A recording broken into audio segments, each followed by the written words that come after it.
Hello viewers, আসসালামু আলাইকুম। হাসানগঞ্জ IT ইনস্টিটিউটে আপনাদেরকে স্বাগতম।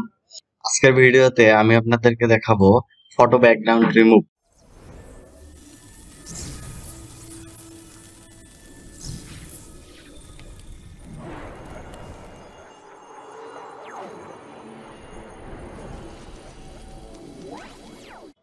ফটোশপ প্রোগ্রামটি ওপেন করে নিলাম।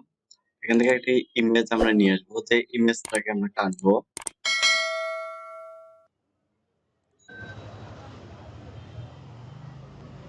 ইমেজটি নিয়ে আসার পর ইমেজটিকে আমরা পেইন্ট টুল দ্বারা কেটে নেব।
পেইন্ট টুল দিয়ে পুরো ছবিটিকে কাটার পর কিবোর্ড থেকে কন্ট্রোল ইন্টার প্রেস করতে হবে। তো ছবিটি সিলেক্ট হয়ে গেছে।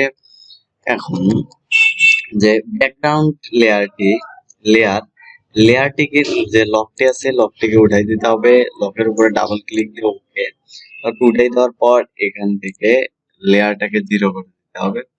আপনারা দেখতে পাচ্ছেন যে যে ছবির যে ব্যাকগ্রাউন্ডটি ছিল, ব্যাকগ্রাউন্ডটি আর নেই।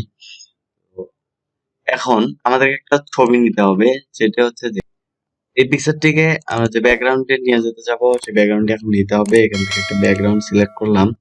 ব্যাকগ্রাউন্ডটিকে ওপেন করার পর মুভ টুল দ্বারা ছবিটিকে টেনে ব্যাকগ্রাউন্ডের উপরে বসাই দিলাম।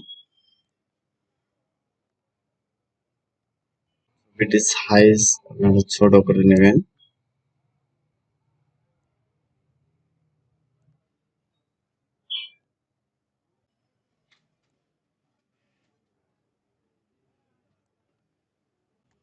তো ছবিটিকে আপনারা সাইজ অনুযায়ী এখানে বসাই নেবেন।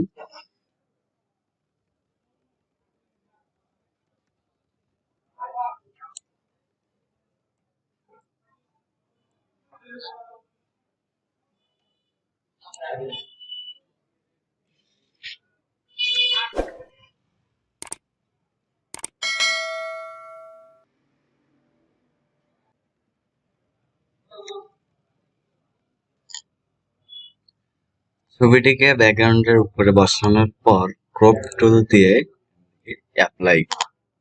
আপনারা দেখতে পাচ্ছেন যে ছবিটি ব্যাকগ্রাউন্ডের উপরে সিলেক্ট হয়েছে। এখন ফাইল থেকে সেভ ফর ওয়েব এখান থেকে আপনার পিকচারটাকে জেপিজি করে দিবেন, তাহলে পিকচার আকারে সেভ হবে।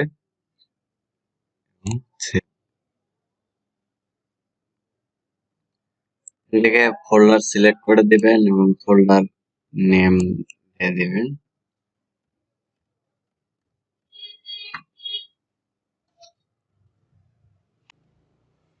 সো ভিউয়ার্স, ভিডিও এই পর্যন্তই।